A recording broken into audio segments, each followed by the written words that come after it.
Today we continue with our class Shabbos Home, and this session and all of them should be dedicated to refresh the mouth of dear Rabbi Yaron Reuven Shlita. His name is Yaron Ben Doris.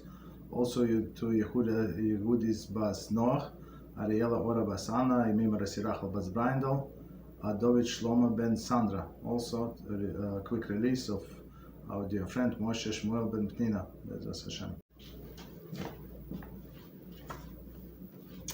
Alright, so we continue today with our class Shabbos Home, and then chapter 27, and now topic is reaping. And we're on like subtopic of using the tree. Let me quickly see if there is a list.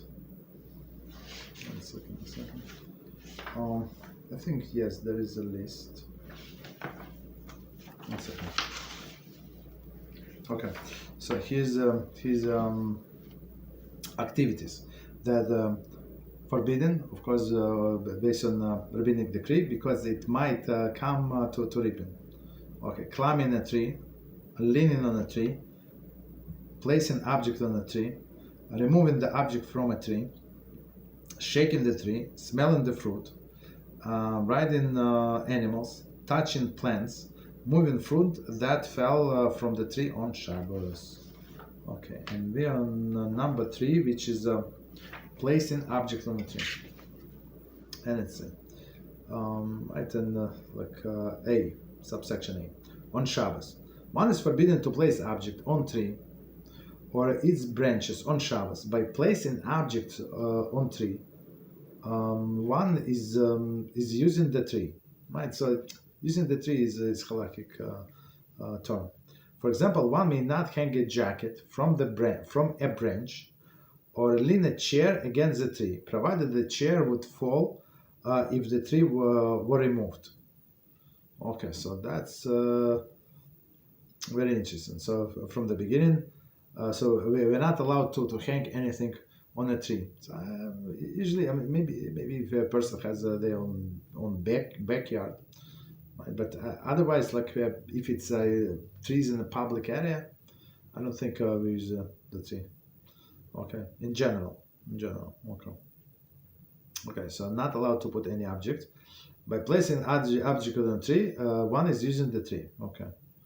An example that he gives: hang a jacket on a tree, on a branch, right, or lean a chair against the tree, provided that the chair would fall if the tree were removed. So that's, as we explained before, a definition of standing. So standing, even if you lean on something as a person. So if the object is removed, you continue standing, then it's not considered to be leaning. It's considered to be standing. But if person would fall, that's the problem.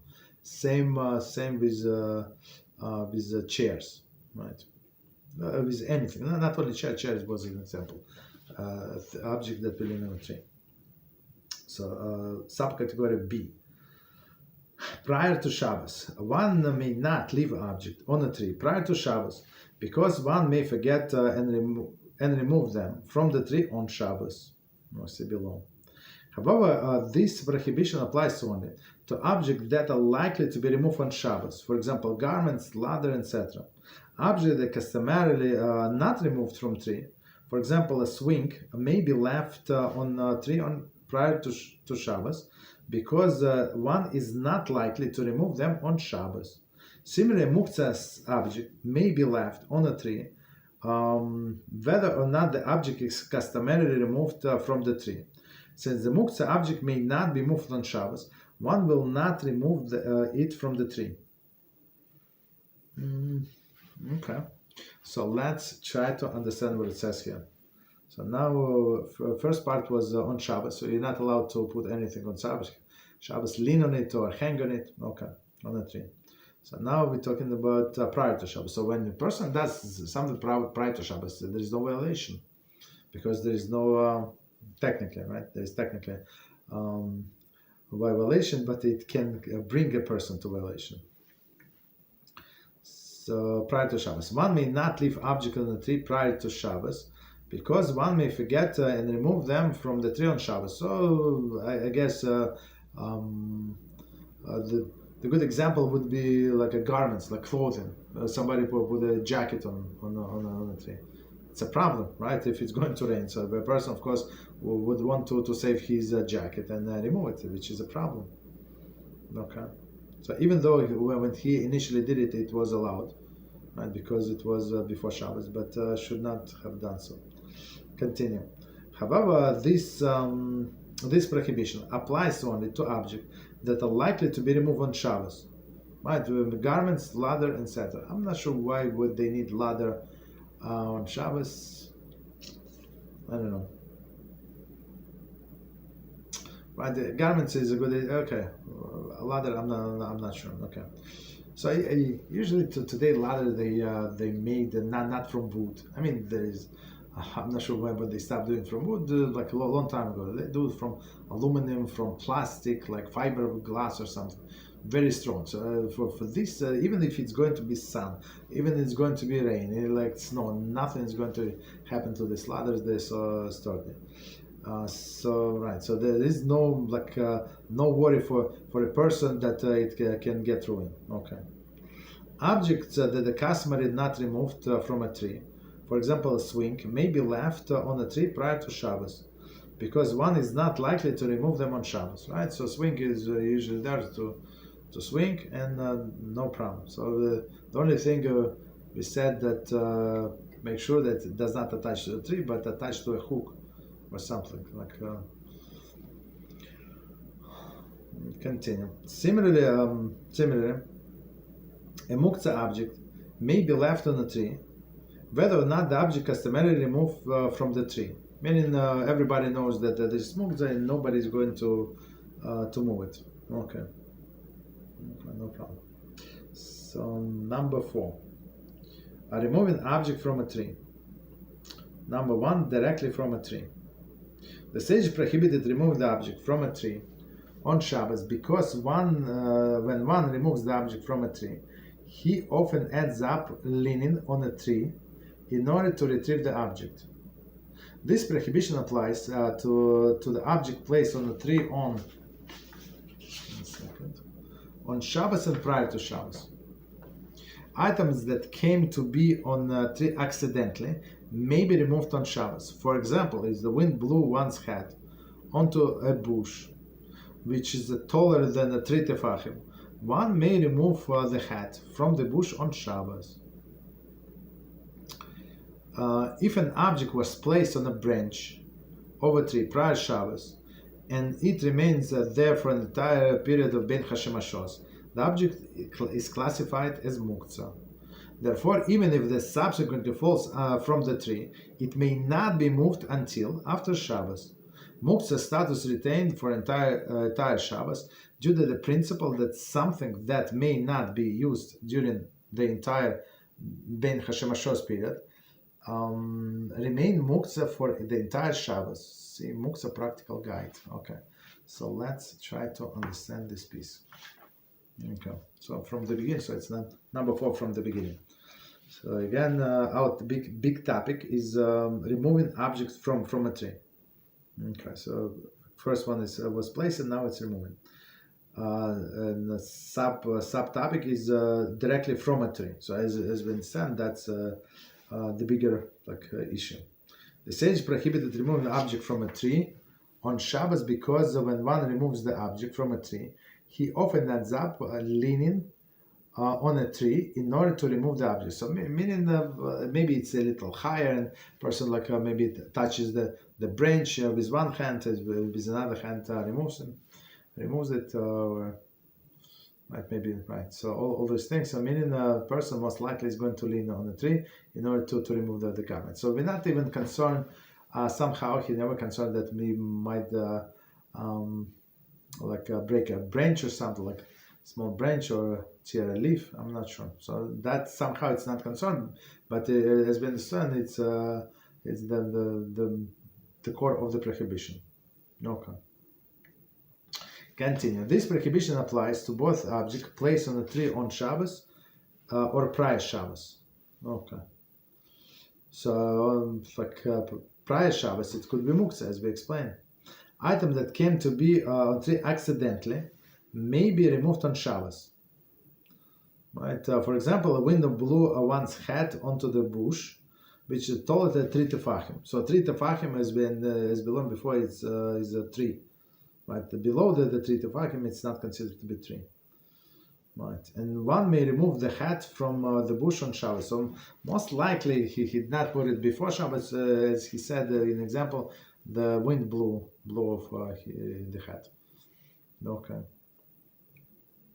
If an object was placed on a branch of a tree prior to Shabbos, and it remains there the entire period of Ben Hashemashos, the object is classified as muktzah. So that's the general definition. So Ben Hashemashos, just quickly to remind us, is from sunset, right, on Friday, and until the nightfall of Shabbos. Okay, so it's Ben Hashemashos. So if it was entire period there, so it's considered to be muktzah. Okay. Therefore, even if it is subsequently falls from the tree, one may not move it until after Shabbos. So meaning if it's muktzah, it is muktzah. So muktzah status does not change. Right? During Shabbos.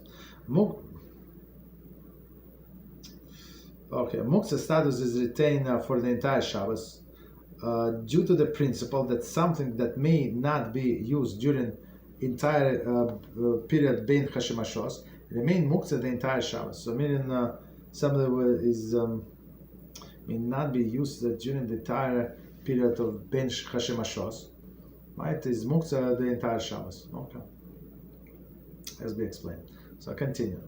Second scenario: removing something from an object that is supported by a tree, right? So that's very interesting. So again, something is hanging on a tree, and the classic example is something in a pocket, right? You have a jacket, and you're not trying to remove the jacket, but something in the pocket of the jacket.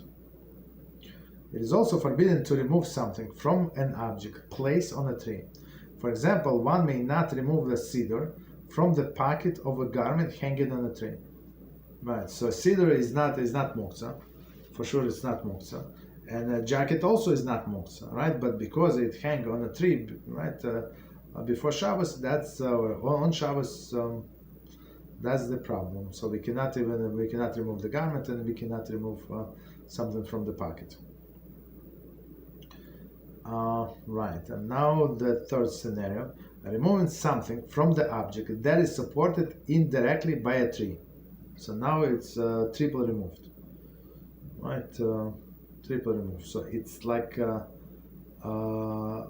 tree with a hook, with a nail, let's say a hook or a nail, jacket, and you have in the jacket you have cedar, and in cedar you have like bookmark or something. So again, the object that is supported by something which is indirectly supported by a tree may be removed on Shabbos.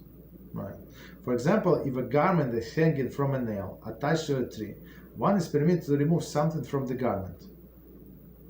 Oh, okay. So right. So I went a little overboard. So three levels removed. So you have a nail. So it's already one nail removed from a tree.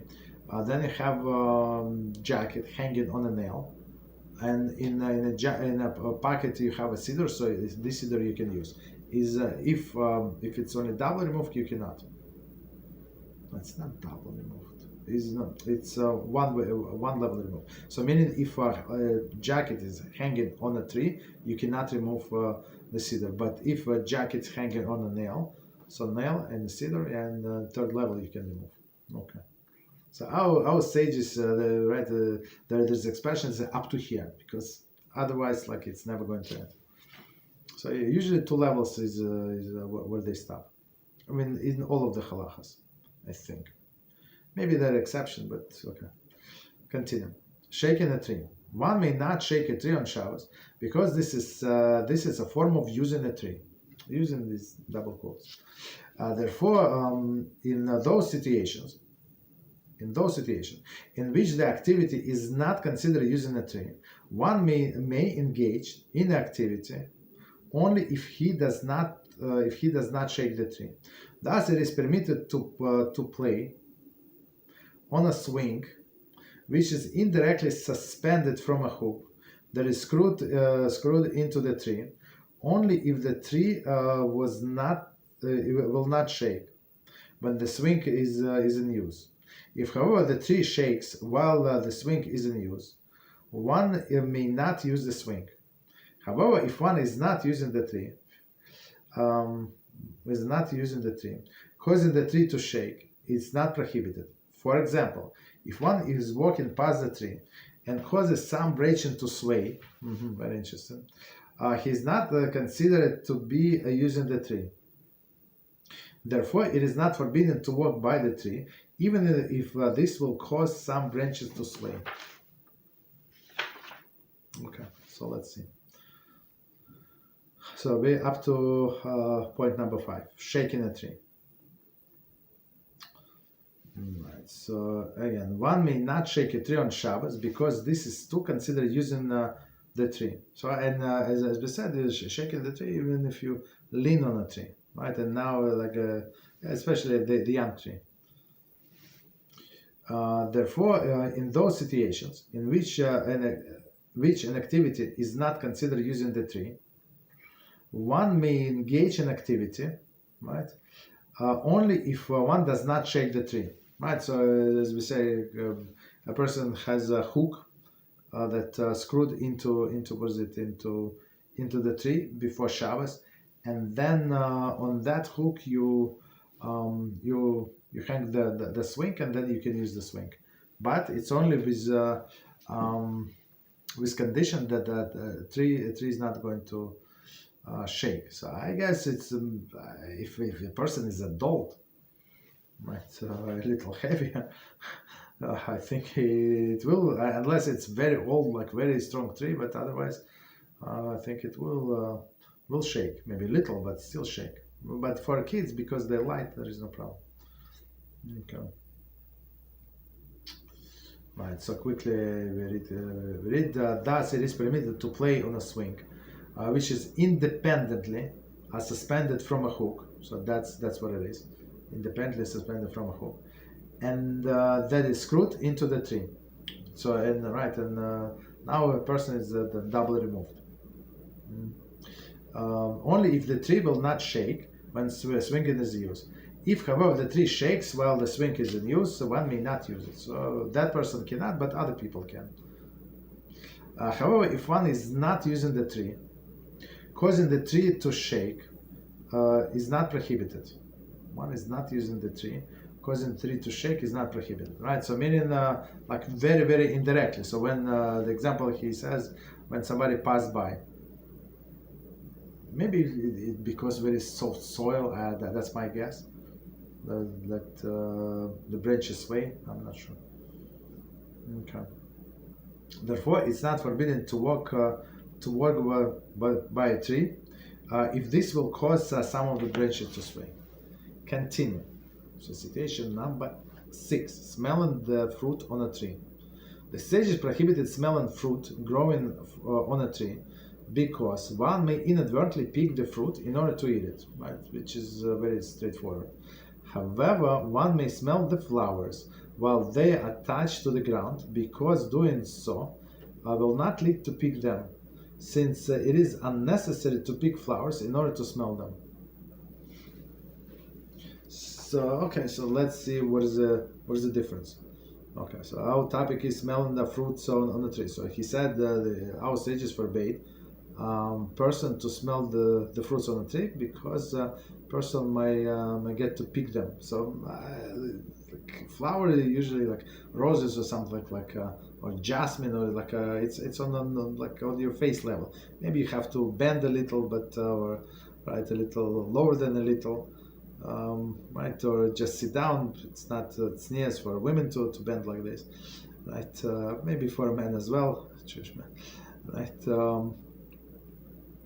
But fruits, they not usually on this level, I think, right? So it's a little higher level. It's like a little inconvenient, right? The branches on your way, so it's easier to pick the fruit and then smell it. right? So that's why sage is forbidden. But flower usually they grow in open. It's easy access, so you can smell them, and they do not afraid that we're going to pick them. Okay, so that's why it's allowed to smell flowers and not allowed to smell fruits. Number 7, riding an animal. Riding an animal on Shabbos, even in a private domain, is prohibited. The sages fear that one might break off a branch from a tree while riding in order to use it as a switch to spur the animal. Right. He would thus transgress the Melachah of Kotzer. Okay. Therefore, they equated prohibition of riding of animal with the climbing on a tree, with some minor differences. Included in the prohibition of riding an animal is sitting on it or placing one's weight on an animal. Also included in this decree is using the object that is attached to an animal. For example, it is prohibited to sit on a wagon that is pulled by the animal. Right, so let's try to understand this. So riding an animal. So everybody knows that you're not allowed. We're not allowed to ride a horse. But many people, if you ask them why, what is the problem? Right? Is the horse muktzah? It's not muktzah. It's not muktzah. Right? Is it muktzah? Maybe it is muktzah. All of the pets muktzah. So we're not allowed to touch them. So because we might pull the hair if you pet it, right? That's the issue. So riding an animal on Shabbos, right, in a private domain is prohibited. So private domain means caring. So there is no caring. So you have a farm or something with a gate, not gate, with a fence and gate. Okay. The sages fear that one might break off the branch from a tree and while riding, and they use it as a switch to spur the animal. That's what it is. To switch, meaning to point the animal where to go, which is transgression Melachah of Katzer. So reaping. Okay. Therefore, they equated the prohibition of riding an animal to the climbing of a tree. Right. So if you think about also. When we did discussing last time, climbing on a tree, so inadvertently a person is going to break some branches. Well, climb smaller branches. Okay. Climbing the tree with some minor differences. Included in the prohibition of riding an animal is sitting on it. So meaning, it's logical. If you're going to sit on the animal, so next step you're going to ride it. So that's why they say. Don't sit on it. Don't place any weight on the animal. Right. Also included in the decree of using the object that attached to the animal. Right. And they say that you cannot lead an animal even with your voice. Right. So meaning this trained animal reacts on the voice without hitting, without anything. Right? It's still a problem. Right. For example, it is forbidden to sit on a wagon that is pulled by the animal. So, is this person doing any Melachah? If he's sitting on the animal, right, the animal is walking. Right, so that's, but we say no. Right, why? Because animal would go in the wrong direction, and he would want to direct the animal, right, and transgress this Melachah. Number 8, touching trees. Although one is permitted to touch a tree or lean slightly on it, right? Especially old tree, strong tree, nothing is going to happen. Well, let's say there is a bark is not going to break or something. Okay. On it, the halacha differs regarding plants with a delicate and brittle stems. Okay. Since the plants break easily, it is forbidden even to touch them. Okay, so let's try to understand. So again, touching the tree. So meaning if you touch the tree, the tree is not going to sway, then nothing is going to happen on one hand, right? So it says it is permitted to touch the tree or lean lightly on it. I mean, some people stand next to a tree, they support themselves with a hat. I'm not sure why is it needed, but that's how they speak. They how if they just see themselves from the side, I think it's looks a little funny. Like, wow, why do you need to stand like that, like to lean on a tree? Right, touching different plants with delicate. Right, so one second. The halacha differs regarding plants with the delicate or brittle stems. Right, since these plants can break easily, it is forbidden even to touch them. Right. So, and as we said, our sages forbid to walk in a tall grass. Not everybody, but majority of tall grass, because for sure you're going to break them. Okay, shorter one, yeah, you step on them, there is no problem. Most likely you're not going to break them because they're soft. They're going to adapt. But the long grass, it's not soft, so it's possible to break it, or at least not run. I apologize. I think it says do not run. Okay, so continue. Number 9. Fruit that falls from a tree. Fruit that falls from a tree on Shabbos is forbidden to be eaten until after Shabbos. One of the reasons for this prohibition is that using such a fruit on Shabbos might lead the person to pluck a fruit from a tree on Shabbos. Right. This prohibition applies even in a situation in which it is uncertain whether or not the fruit fell from a tree during Shabbos. Okay, so let's, and there is what is it? There is commentary. So let's see. So again, our topic is fruit that falls from a tree. Fruit that falls from a tree on Shabbos is forbidden to be eaten, right, until after Shabbos. So basically, it is muktzah. It is muktzah. One of the reasons for this prohibition is that using such a fruit on Shabbos might lead the person to pluck the fruits from the tree on Shabbos. Meaning it's almost fell, almost. Like, why should I stay here and wait until it falls? So I'm going to pick it. Like sometimes like touch it slightly, then it's going to fall into your hand. Commentary. Another reason for this fruit is muktzah, because it was not fit to be eaten during the Bein Hashem Ashos period. Now, why it was not fitting? Because it was still hanging on a tree. Very simple. This prohibition applies even in a situation in which it is uncertain whether or not the fruit fell from the tree on Shabbos, during Shabbos. So, meaning if you're not sure, not allowed. Right. So, meaning if you're sure and you plan it to eat it, and I mean, if you're sure that it fell on Shabbos and then you saw like half an hour before Shabbos, and then you were about to pick, the phone rang and you ran into the house, you forgot, but then it's not muktzah. You're allowed to eat it. Okay. 1 second. Let me see. Let me check what the time should we do. Okay, so let's I guess continue. So we're up to next section, number 4, practical applications. A, placing picking fruit and vegetables. Picking fruits and vegetables on Shabbos violate the Torah prohibition Melachah of Kotzeir. Okay, very straightforward. So why? Again, because it is attached to the ground. That's what is forbidden. B, removing growing beans from water.